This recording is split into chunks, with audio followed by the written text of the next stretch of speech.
नमो भगवते वासुदेवाय। जय श्री हरि। आप सभी भक्तों पर विष्णु भगवान और माता लक्ष्मी की कृपा सदा सर्वदा बनी रहे। प्यारे भक्तों, आज मैं आप सभी को सुनाने जा रही हूँ फाल्गुन शुक्ला पक्ष की द्वादशी की व्रत कथा। फाल्गुन माह के शुक्ला पक्ष की द्वादशी को गोविंदा द्वादशी नाम से जाना जाता है। यह दिन भगवान विष्णु जी को समर्पित है और इसे नरसिम्हा द्वादशी के नाम से भी जाना जाता है। इस दिन भगवान विष्णु के नरसिम्हा अवतार की पूजा की जाती है। जिस प्रकार हर माह एकादशी आती है, उसी प्रकार द्वादशी भी हर माह में आती है। प्रत्येक माह की द्वादशी श्री विष्णु जी के अलग अलग नामों से संबंधित है। ऐसा माना जाता है कि यदि कोई व्यक्ति एकादशी तिथि पर व्रत न रख पाए तो द्वादशी तिथि पर व्रत रखने से वही फल प्राप्त हो सकता है। फाल्गुन मास की द्वादशी तिथि को गोविंद द्वादशी के नाम से जाना जाता है। गोविंद द्वादशी के शुभ प्रभाव से व्यक्ति के कष्ट और रोग नष्ट हो जाते हैं। हमारे वेदों के अनुसार इस दिन व्रत और पूजा करने से व्यक्ति को अत्रि रात्र यज्ञ के बराबर फल मिलता है। गोविंद द्वादशी व्रत फाल्गुन माह की एकादशी तिथि के अगले दिन मनाया जाता है। द्वादशी पूजा के लिए व्यक्ति को सदाचारी होना चाहिए, आचार विचार का पालन करना चाहिए तथा हृदय की पवित्रता रखनी चाहिए। यदि तिथि वृद्धि के कारण गोविंद द्वादशी तिथि 2 दिन तक प्रदोष काल में व्याप्त हो तो इसे दूसरे दिन प्रदोष काल में ही मनाया जा सकता है। जो लोग गोविंद द्वादशी के दिन विधि विधान से भगवान की पूजा अर्चना करते हैं, उन्हें सुख, मानसिक शांति और अच्छे स्वास्थ्य की प्राप्ति होती है। गोविंद द्वादशी का व्रत रखने से जातक सभी प्रकार के रोगों से सुरक्षित रहते हैं। इस दिन शुरुआत भगवान गोविंद के नाम से करनी चाहिए। सभी दैनिक कार्य समाप्त करके फिर पूजा करनी चाहिए। इस दिन भगवान गोविंद की पूजा करनी चाहिए। भगवान विष्णु की मूर्ति स्थापित करनी चाहिए। श्री गोविंद श्री हरि का जाप करते हुए भगवान को चंदन, अक्षत, तुलसी दल और पुष्प अर्पित करने चाहिए। भगवान की मूर्ति को पंचामृत से स्नान कराना चाहिए और फिर मूर्ति को सुंदर वस्त्र पहनाने चाहिए। भगवान गोविंद को दीप, गंध, पुष्प और धूप अर्पित करनी चाहिए। आरती करने के बाद भगवान को प्रसाद अर्पित करना चाहिए। प्रसाद सभी में वितरित करना चाहिए। ब्राह्मणों को भोजन कराना चाहिए तथा यथाशक्ति दान देना चाहिए। गोविंद द्वादशी व्रत का आरंभ एकादशी तिथि से ही करना श्रेष्ठ होता है। यदि संभव ना हो तो द्वादशी तिथि से ही व्रत आरंभ करें। पूरे दिन व्रत रखने के बाद अगले दिन जागरण कीर्तन का आयोजन करना चाहिए। ऐसा माना जाता है कि यदि कोई व्यक्ति गोविंद द्वादशी का व्रत रखता है और सभी नियमों का पालन करता है तो उसे वैकुंठ की प्राप्ति होती है। इस व्रत को करने से भक्त के सभी पाप नष्ट हो जाते हैं और वह सभी सांसारिक सुखों का आनंद ले सकता है।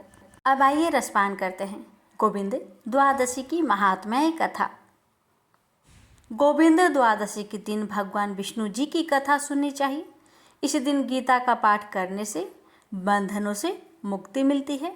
इस तरह भागवत कथा का पाठ करने और सुनने से भक्तों को शुभ फल की प्राप्ति होती है। गोविंद द्वादशी के दिन श्री विष्णु के बाल रूप की पूजा करने से संतान की प्राप्ति होती है। गोविंद द्वादशी के दिन ही नरसिंह द्वादशी का त्यौहार भी मनाया जाता है। नरसिंह अवतार भगवान विष्णु के 12 अवतारों में से एक है। यह अवतार आधा मानव और आधा सिंह का है। भगवान श्री विष्णु ने यह अवतार दैत्यों के राजा हिरण्यकश्यप का वध करने के लिए लिया था। प्राचीन ग्रंथों के अनुसार कश्यप ऋषि की पत्नी दीति ने हिरण्याक्ष और हिरण्यकश्यप को जन्म दिया। चूँकि वह एक शैतानी थी, इसलिए उसके बेटे भी शैतान थे। पृथ्वी को शैतानों से बचाने के लिए भगवान विष्णु ने वराह अवतार लिया और हिरण्याक्ष का वध किया। हिरण्यकश्यप ने अपने भाई की मौत का बदला लेने का फैसला किया। भगवान विष्णु के प्रति उसकी नापसंदगी इतनी अधिक थी कि वह भगवान विष्णु की पूजा करने वाले किसी भी व्यक्ति को मार डालता था। हिरण्यकश्यप ने भगवान की कठोर तपस्या की थी और तपस्या के पुरस्कार के रूप में भगवान ब्रह्मा ने उसे अजय होने का वरदान दिया था। हिरण्यकश्यप ने इस शक्ति का उपयोग स्वर्ग को जीतने के लिए किया था। उसके जीवन की विडंबना यह थी कि उसका बेटा भगवान विष्णु का भक्त था।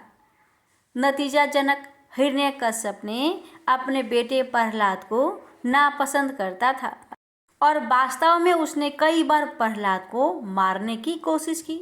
हालांकि भगवान विष्णु हर बार प्रहलाद को बचा लेते। एक बार भरी सभा में प्रहलाद भगवान विष्णु की महिमा के बारे में बोलता है। प्रहलाद भगवान विष्णु को सर्वव्यापी बताते हैं और ब्रह्मांड के कण कण में उनकी उपस्थिति बताते हैं। इससे हिरण्यकश्यप क्रोधित हो जाता है और प्रहलाद को चुनौती देता है कि वह खंबे से भगवान विष्णु को बुलाए। प्रहलाद अपनी भक्ति से भगवान को पुकारता है। श्री विष्णु भगवान नारायण के अवतार में नरसिंह के रूप में प्रकट होते हैं और हिरण्यकश्यप का वध करते हैं। भगवान नरसिंह प्रहलाद और उसके सभी भक्तों को वरदान देते हैं। वे कहते हैं कि जो भक्त इस दिन मेरा स्मरण और पूजन करेगा उसकी सभी मनोकामनाएं पूरी होगी। इसलिए गोविंद द्वादशी के दिन भगवान नरसिंह की पूजा करना अत्यंत लाभकारी माना जाता है। भगवान विष्णु की पूजा और जागरण करने से सुख की प्राप्ति होती है और भक्त को जीवन के सभी कष्टों और रोगों से मुक्ति मिलती है। प्रेम से बोलिए नरसिंह भगवान की जय। अब आइए प्यारे भक्तों, हम रसपान करेंगे विष्णु भगवान की भक्त ध्रुव जी की कथा। इस कथा को आज के दिन श्रद्धा पूर्वक सुनने मात्र ही भगवान विष्णु अपने भक्तों की हर इच्छा को अवश्य ही पूर्ण करते हैं। तो आइए अपने और अपने पूरे परिवार की मंगल कामना को करते हुए इस कथा का रसपान करते हैं। बोलिए जय श्री हरि। अंतरिक्ष में उत्तर की दिशा में एक तारा है जिसका नाम ध्रुव है। इस तारे का नाम उसी ध्रुव पर रखा गया है जो भगवान विष्णु का परम भक्त था। आइए जानते हैं ध्रुव की कथा। स्वयंभू मनु और उनकी धर्मपत्नी शतरूपा के पुत्र उत्तानपाद मनु के बाद सिंहासन पर विराजमान हुए। उत्तानपाद अपने पिता मनु के समान ही न्यायप्रिय और प्रजापालक थे। उत्तानपाद की 2 रानियां थी। बड़ी रानी का नाम सुनीति और छोटी का नाम सुरुचि था। सुनीति को एक पुत्र ध्रुव और सुरुचि को भी एक पुत्र था जिसका नाम उत्तम था। ध्रुव बड़ा होने के कारण राजगद्दी का स्वाभाविक उत्तराधिकारी था, पर सुरुचि अपने पुत्र उत्तम को पिता के बाद राजा बनते देखना चाहती थी। इस कारण वो ध्रुव और उसकी माँ सुनीति से ईर्ष्या करने लगी और धीरे धीरे उत्तानपाद को अपने मोह माया के जाल में बांधने लगी। इस प्रकार सुरुचि ने ध्रुव और सुनीति को उत्तानपाद से दूर कर दिया। उत्तानपाद भी सुरुचि के रूप पर मोहित होकर अपने पारिवारिक कर्तव्य से विमुख हो गए और सुनीति की अपेक्षा करने लगे।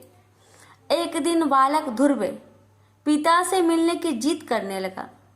माता ने तिरस्कार के भय से और बालक के कोमल मन को ठेस न लगे इसलिए ध्रुव को बहलाने लगी, पर ध्रुव अपनी जिद पर अड़ा रहा। अंत में माता ने हार कर उसे पिता के पास जाने की आज्ञा दे दी। जब ध्रुव पिता के पास पहुंचा तो देखा कि उसके पिता राज सिंहासन पर बैठे हैं और वही पास में उसकी बीमाता सुरुचि भी बैठी है। अपने भाई उत्तम को पिता की गोद में बैठा देखकर ध्रुव की इच्छा भी पिता की गोद में बैठने की हुई, पर उत्तानपाद ने अपनी प्रिय पत्नी सुरुचि के सामने गोद में चढ़ाने को लालायित प्रेम बस आए हुए अपने पुत्र का आदर नहीं किया। अपनी सौत के पुत्र ध्रुव को पिता की गोद में चढ़ने को उत्सुक देखकर सुरुचि को क्रोध आ गया और कहा, अरे लल्ला, बिना मेरे पेट से जन्म लिए किसी अन्य स्त्री का पुत्र होकर तू क्यों इतनी बड़ी इच्छा करता है? तू अज्ञानी है, इसलिए ऐसी अलभ्य वस्तु की इच्छा करता है। चक्रवर्ती राजाओं के बैठने के लिए बना यह राज सिंहासन तो सिर्फ मेरे पुत्र उत्तम के ही युग है। तू इस व्यर्थ की इच्छा को अपने मन से निकाल दे। अपनी भी माता का ऐसा कथन सुनकर ध्रुव कोपित होकर पिता को छोड़कर अपने माता के महल को चल दिया। उस समय क्रोध से ध्रुव के होठ कांप रहे थे और वो जोरों से सिसकियां ले रहा था। अपने पुत्र को इस प्रकार अत्यंत क्रोधित और खिन्न देखकर सुनीति ने ध्रुव को प्रेम पूर्वक अपनी गोद में बैठाकर पूछा, बेटा, तेरे क्रोध का क्या कारण है? किसने तेरा निरादर करके तेरे पिता का अपमान करने का साहस किया है? ये सुनकर ध्रुव ने अपनी माता को रोते हुए वह सब बात बताई जो उसकी भी माता ने पिता के सामने कही थी। अपने पुत्र से सारी बात सुनकर सुनीति अत्यंत दुखी होकर बोली, बेटा, सुरुचि ने ठीक कहा है। तू अवश्य ही मंद भाग्य है जो मेरे गर्भ से जन्म लिया। पुण्यवानों से उसकी विपक्षी भी ऐसी बात नहीं कह सकती। पूर्व जन्म में तूने जो कुछ भी किया है उसे कौन दूर कर सकता है, और जो नहीं किया है उसे तुझे कौन दिला सकता है। इसलिए तुझे अपनी भी माता के बातों को भूल जाना चाहिए। ये वत्स, पुण्यवानों को ही राजवैद, घोड़े, हाथी आदि प्राप्त होते हैं। ऐसा जानकर तू शांत हो जा। यदि सुरुचि के वाक्य से तुझे अत्यंत दुख हुआ है तो सर्व फलदायिनी पुण्य के संग्रह करने का प्रयत्न कर। तू सुशील, पुण्यात्मा और समस्त प्राणियों का हितैषी बन, क्योंकि जिस प्रकार नीची भूमि की ओर ढलकता हुआ जल अपने आप ही जलाशय में एकत्र हो जाता है, उसी प्रकार सत्पात्र मनुष्य के पास समस्त संपत्तियां अपने आप ही आ जाती है। माता की बात सुनकर ध्रुव ने कहा, माँ, अब मैं वही प्रयत्न करूंगा जिससे संपूर्ण लोकों में आदरणीय सर्वश्रेष्ठ पद को प्राप्त कर सकूं। अब मुझे पिता का सिंहासन नहीं चाहिए, वह मेरे भाई उत्तम को ही मिले। मैं किसी दूसरे के दिए हुए पद का इच्छुक नहीं हूँ। मैं तो अपने पुरुषार्थ से ही उस परम पद को पाना चाहता हूँ जिसको पिताजी ने भी प्राप्त नहीं किया है। अपनी माता से इस प्रकार कहकर ध्रुव सुनीति के महल से निकल पड़ा और नगर से बाहर वन में पहुंचा। वहां ध्रुव ने पहले से ही आए हुए 7 मुनीश्वरों यानी सप्त ऋषियों को मृग चम्र के आसन पर बैठे देखा। ध्रुव ने उन सबको प्रणाम करके उनका उचित अभिवादन किया और नम्रता पूर्वक कहा, हे महात्माओं, मैं सुनीति और राजा उत्तानपाद का पुत्र ध्रुव हूँ। मैं आत्मा गलाने के कारण आपके पास आया हूँ। यह सुनकर ऋषि बोले, राजकुमार, अभी तो तू सिर्फ 4-5 वर्ष का बालक जान पड़ता है। तेरी चिंता का कोई कारण भी दिखाई नहीं देता, क्योंकि अभी तो तेरे पिता जीवित हैं। फिर तेरी गलाने का क्या कारण है? तब ध्रुव ने ऋषियों को वह सब बात बताई जो सुरुचि ने उसे कहे थे। ये सुनकर ऋषिगण आपस में कहने लगे, अहो, छात्र तेज कैसा परवल है जिससे इन नन्हे बालक के हृदय से भी अपनी भी माता के दुर्वचन नहीं टलते। ऋषि बोले, हे क्षत्रिय कुमार, तूने जरूर कुछ निश्चय किया है। अगर तेरा मन करे तो वह हमें बता।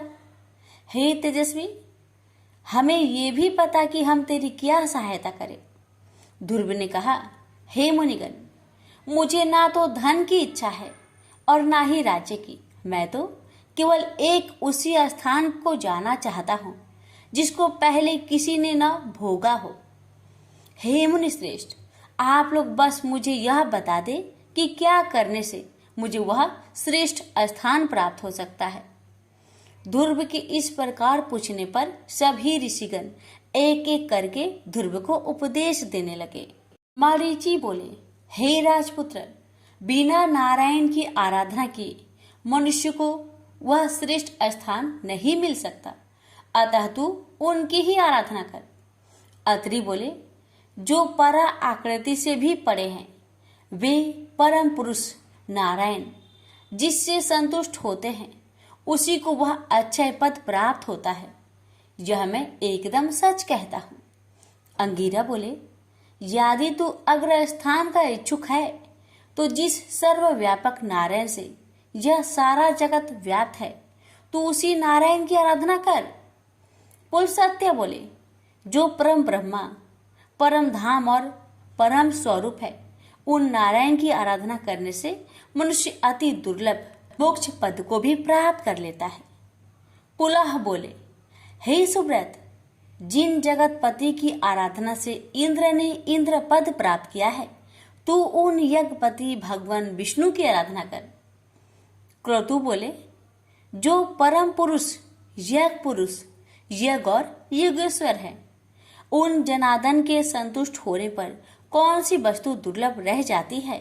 वशिष्ठ बोले, हे वत्स, विष्णु भगवान की आराधना करने पर तू अपने मन से जो कुछ चाहेगा वही प्राप्त कर लेगा, फिर त्रिलोकी के श्रेष्ठ स्थान की तो बात ही क्या है। ध्रुव ने कहा, हे महर्षिगण, आप लोगों ने मुझे आराध्य देव तो बता दिया, आप कृपा करके मुझे ये भी बता दीजिए कि मैं किस प्रकार उनकी आराधना करूं। ऋषिगण बोले, हे राजकुमार, तू समस्त ब्रह्मा विषयों से चित्त को हटाकर उस एकमात्र नारायण में अपने मन को लगा दे और एकाग्रचित होकर ओम नमो भगवते वासुदेवाय इस मंत्र का निरंतर जाप करते हुए उनको प्रसन्न कर। ये सब सुनकर ध्रुव उन ऋषियों को प्रणाम करके चल दिया और यमुना के तट पर अति पवित्र मधु नामक वन में पहुंचा, जिस मधुवन में नित्य श्री हरि का सानिध्य रहता है। उसी सर्व पाप हरि तीर्थ में ध्रुव कठोर तपस्या करने लगा।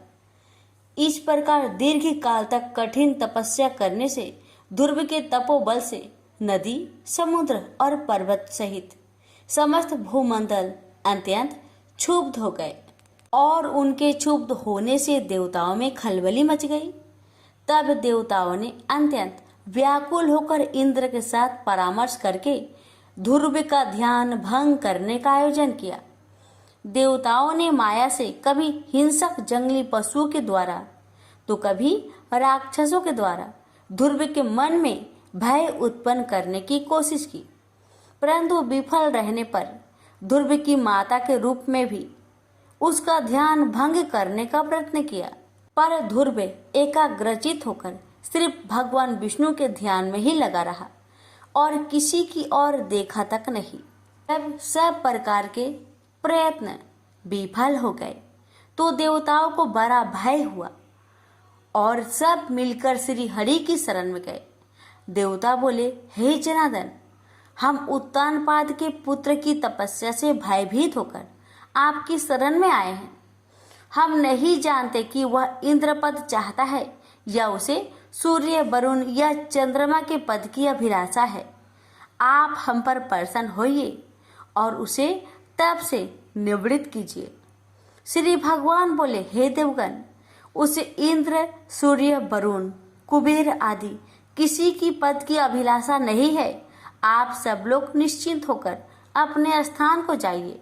मैं तपस्या में लगे हुए उस बालक की इच्छा को पूर्ण करके उसे तपस्या से निवृत्त करूंगा। श्री हरि की ऐसे कहने पर देवगण उन्हें प्रणाम करके अपने स्थान को चले गए। भगवान विष्णु अपने भक्त ध्रुव की कठिन तपस्या से संतुष्ट होकर उसके सामने प्रकट हुए। श्री भगवान बोले, हे उत्तानपाद के पुत्र ध्रुव, तेरा कल्याण हो। मैं तेरी तपस्या से प्रसन्न होकर तुझे वर देने के लिए प्रकट हुआ हूँ। मैं तुझसे अति संतुष्ट हूँ। अब तू अपनी इच्छा अनुसार वर मांग। भगवान विष्णु के ऐसे वचन सुनकर बालक ध्रुव ने आंखें खोली। ध्यान अवस्था में देखे हुए भगवान को शंख, चक्र, गदा और पद्म में धारण किए हुए साक्षात अपने सामने खड़ा देखा। तब उसने भगवान को साष्टांग प्रणाम किया और सहसा रोमांचित तथा परम भयभीत होकर भगवान की स्तुति करने की इच्छा की। पर इनकी किस प्रकार स्तुति करूं, ये सोचकर ध्रुव का मन व्याकुल हो गया। ध्रुव ने कहा, भगवान, मैं आपकी स्तुति करना चाहता हूँ पर अपने अज्ञानवश कुछ कह नहीं पा रहा, अतः आप मुझे इसके लिए बुद्धि प्रदान कीजिए। भगवान विष्णु ने अपने शंख से ध्रुव का स्पर्श किया। इसके बाद क्षण मात्र में ध्रुव भगवान की उत्तम प्रकार से स्तुति करने लगा। जब ध्रुव की स्तुति समाप्त हुई तब भगवान बोले, हे ध्रुव, तुमको मेरा साक्षात दर्शन हुआ है, इससे निश्चित ही तेरी तपस्या सफल हो गई है। पर मेरा दर्शन तो कभी निष्फल नहीं होता, इसलिए तुझे जिस वर की इच्छा हो वह मांग ले। ध्रुव बोला, हे भगवान, आपसे इस संसार में क्या छिपा हुआ है। मैं मेरी सौतेली माता के गरुएले वचनों से आहत होकर आपकी तपस्या में प्रवृत्त हुआ हूँ, जिन्होंने कहा था कि मैं अपने पिता के राज सिंहासन की योग्य नहीं हूँ। अतः हे संसार को रचने वाले परमेश्वर, मैं आपकी कृपा से वह स्थान चाहता हूँ जो आज तक इस संसार में किसी को भी प्राप्त ना हुआ हो। श्री भगवान बोले, वत्स, तूने अपने पूर्व जन्म में भी मुझे संतुष्ट किया था, इसलिए तू जिस स्थान की इच्छा करता है वह तुझे अवश्य प्राप्त होगा। पूर्व जन्म में तू एक ब्राह्मण था और मुझ में निरंतर एकाग्रचित रहने वाला माता पिता का सेवक तथा स्वधर्म का पालन करने वाला था। बाद में एक राजपुत्र से तेरी मित्रता हो गई। उसके वैभव को देखकर तेरी इच्छा हुई कि मैं भी राजपुत्र हूँ।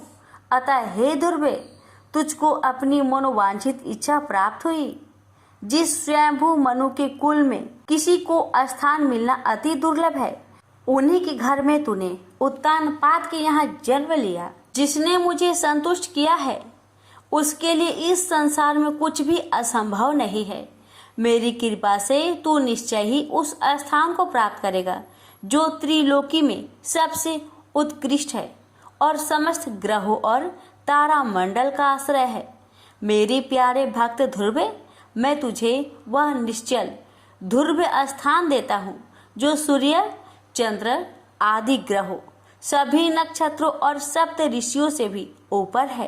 तेरी माता सुनीति भी वहाँ तेरे साथ निवास करेगी और जो लोग प्रातः काल और संध्या काल तेरा गुणगान करेंगे उन्हें महान पुण्य प्राप्त होगा। धन्य है ध्रुव की माता सुनीति, जिसने अपने हितकर वचनों से ध्रुव के साथ साथ स्वयं भी उस सर्वश्रेष्ठ स्थान को प्राप्त कर लिया। ध्रुव के नाम से ही उस दिव्य लोक को संसार में ध्रुव तारा के नाम से जाना जाता है। ध्रुव का मतलब होता है स्थिर, अपने स्थान से विचलित न होने वाला, जिसे भक्त ध्रुव ने सत्य साबित कर दिया। भक्त ध्रुव की कहानी में हमें यह शिक्षा मिलती है कि जिसके मन में दृढ़ निश्चय और हृदय में आत्मविश्वास हो, वह कठोर पुरुषार्थ के द्वार इस संसार में असंभव को भी संभव कर सकता है। प्रेम से बोलिए लक्ष्मी नारायण की जय। प्रजापति महर्षि कश्यप की कई पत्नियां थी। उनमें से एक का नाम था दनु। दनु की संतान दानव कहलाए। उसी दनु के बड़े पुत्र का नाम दंभ था। दंभ बहुत ही सदाचारी और धार्मिक प्रवृत्ति का था। अन्य दानवों की भांति उसमें ना तो ईर्ष्या ही थी और ना ही देवताओं से देश भावना। वह विष्णु का भक्त था और उन्हीं की आराधना किया करता था। लेकिन उसे एक ही चिंता सताती रहती थी कि उसके कोई पुत्र ना था। आचार्य शुक्र ने उसे श्री कृष्ण मंत्र की दीक्षा दी।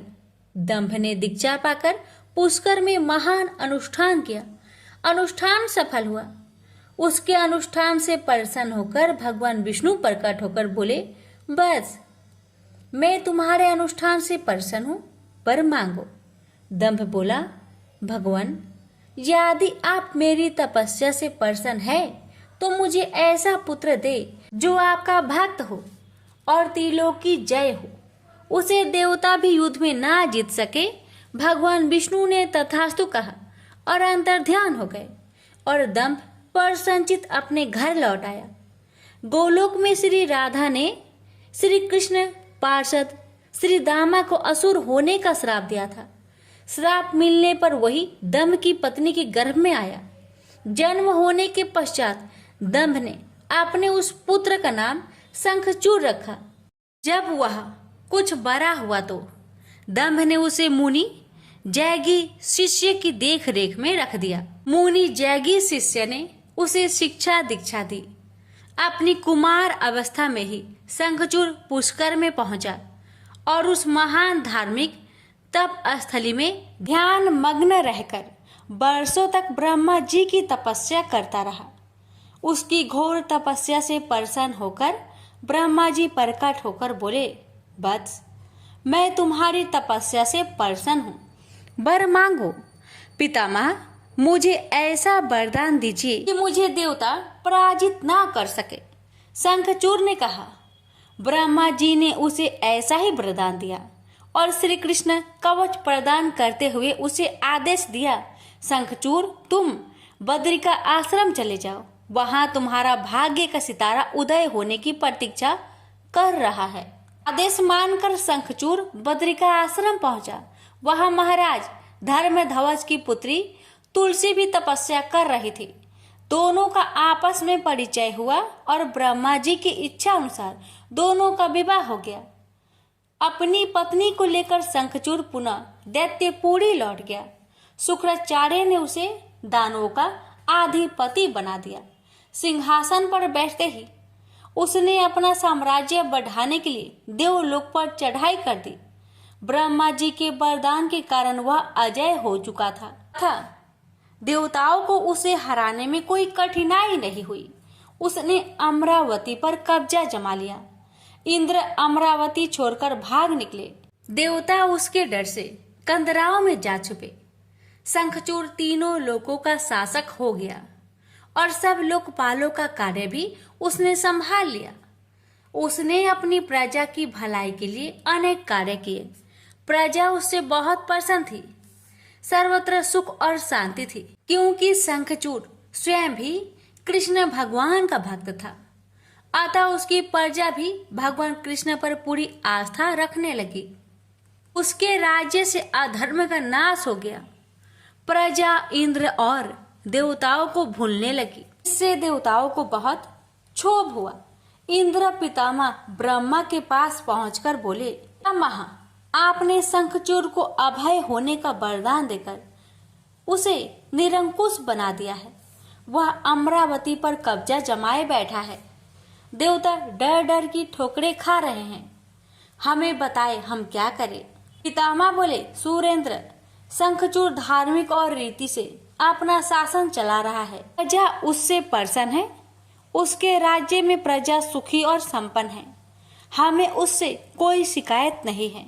इंद्र बोले, यह सब तो ठीक है पितामह, लेकिन क्या हम यूं ही भटकते रहे? आखिर अमरावती है तो देवताओं की ही। पितामह बोले, अवश्य है, किंतु शंखचूड़ ने तुम्हें युद्ध में पराजित करके उसे प्राप्त किया है। उसने तुम्हारी प्रजा को भी कोई कष्ट नहीं पहुंचाया है। सिर्फ सिंहासनों का ही फेर बदल हुआ है ना। इंद्र बोला, लेकिन पितामह, हम आपकी संतानें हैं। क्या आप चाहेंगे कि आपकी संतानें यूं ही दर बदर भटकती रहे? कुछ उपाय कीजिए पितामह। पितामह बोले, मैं इसमें कुछ नहीं कर सकता देवेंद्र। जब तक शंखचूड़ के भाग्य में अमरावती का ऐश्वर्य भोगना है, वह भोगेगा ही। तुम भगवान विष्णु के पास चले जाओ, वे अवश्य ही कोई उपाय तुम्हें सुझा देंगे। वहां से निराश होकर इंद्र विष्णु भगवान के पास पहुंचे और उनकी स्तुति करने लगे और बोले, भगवान, देवता इस समय भारी संकट में हैं।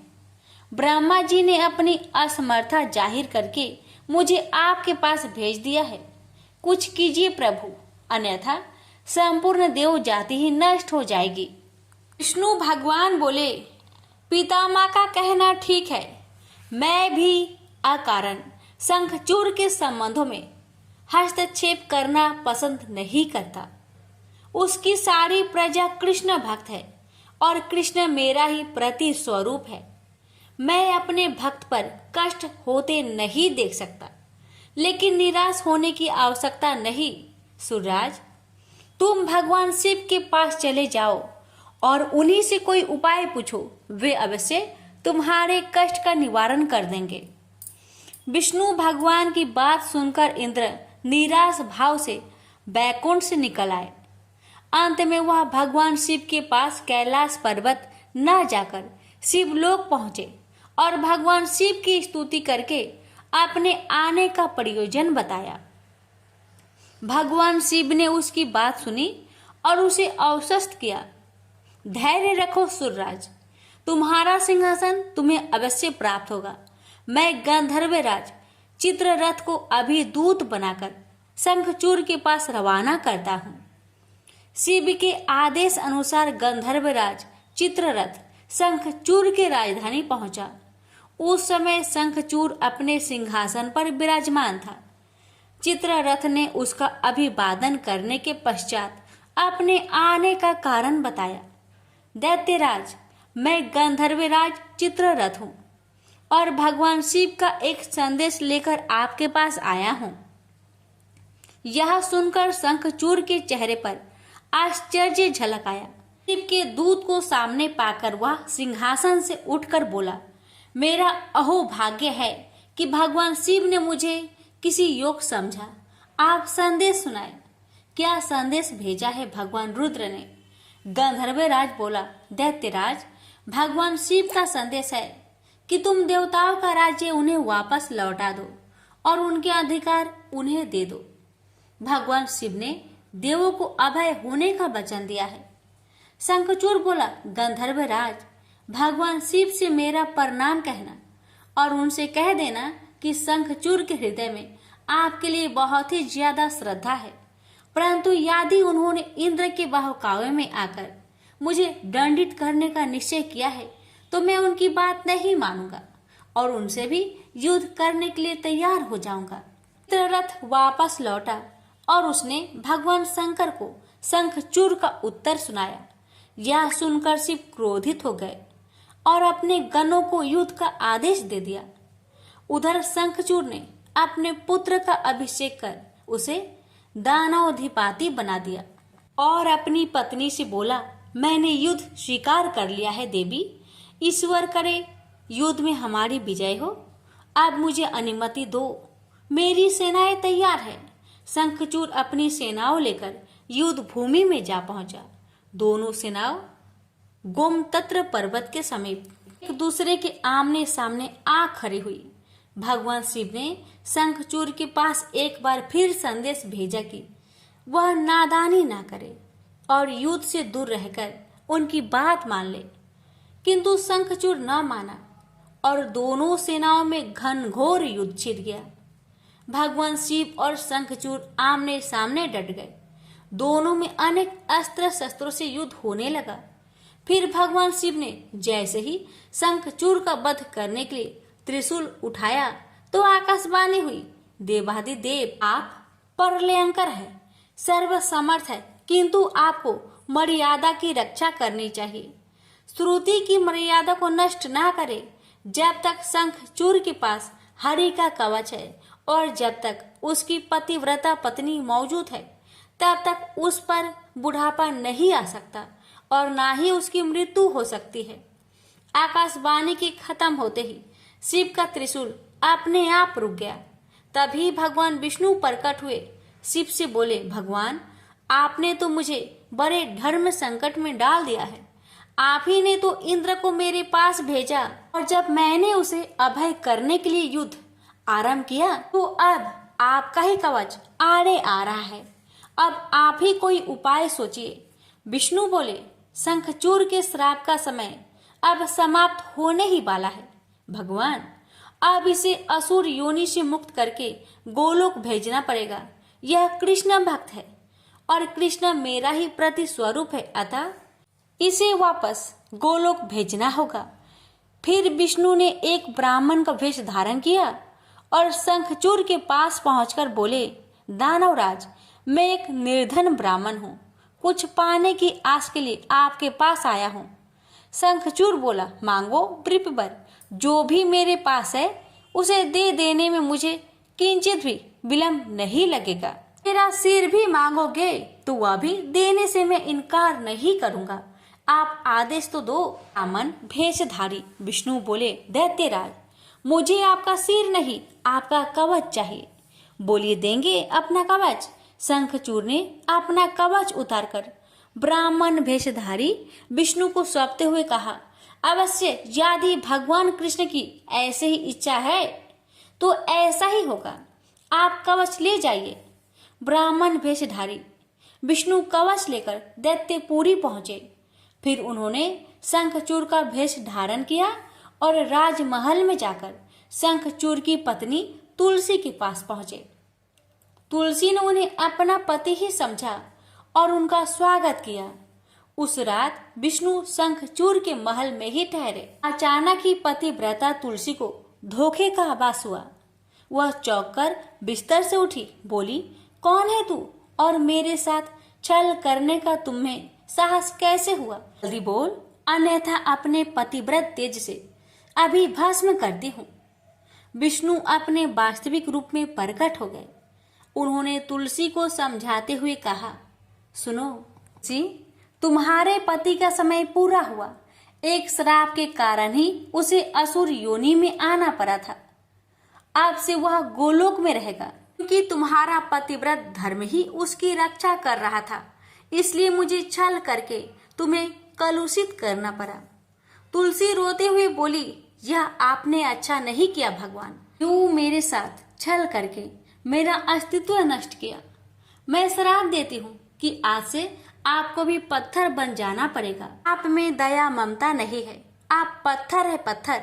विष्णु बोले, और मैं भी तुम्हें वर देता हूँ तुलसी कि मेरे पत्थर बन जाने पर तुम्हें भी मेरे पास ही स्थान मिलेगा।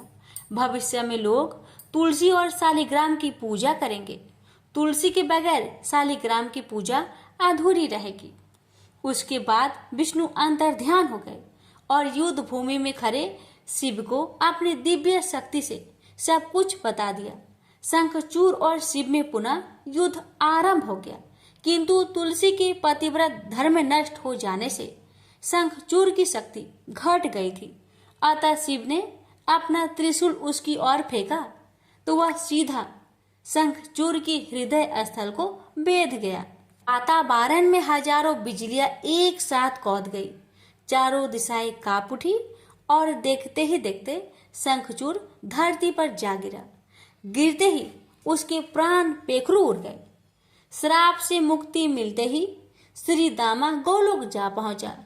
उसकी भस्म से एक शंख प्रकट हुआ, जो कालांतर में भगवान शिव के हाथों की शोभा बना। देवताओं ने शिव की जय जयकार की और इंद्र को अपना सिंहासन पुनः प्राप्त हो गया।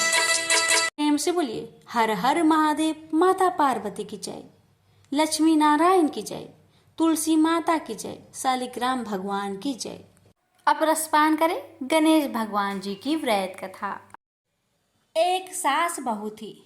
सास उसकी बहू को खाना नहीं देती थी। बहू रोज नदी पर जाती तो जाते समय घर से आटा ले जाती।